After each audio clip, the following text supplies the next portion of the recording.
Sa itsura, ano ba ang gusto mo sa babae? Decente lang, kahit di naman kaganda. Hindi ka tumitingin sa itsura. Siya naman din. Naniniwala ka ba sa love at first sight? Hindi. Bro, paano mo masasabi na siya na ang papakasalan mo?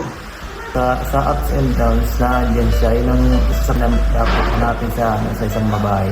Kasi mahirap yung pag successful ka lang andyan, pag nagka-problema, hindi iiwan ka Okay. bigla.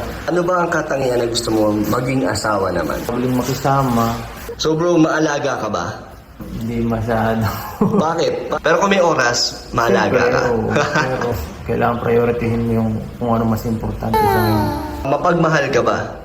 Siyempre naman, sa mga taong importante sa akin, binibigay ko yung kahit wala na sa akin minsan. Ito kung bigay ko na agad ngayon yung best ko. Pag dumating ang panahon is masuportahan ko sila. Okay, so ganun yung pagmamahal na sinasabi mo.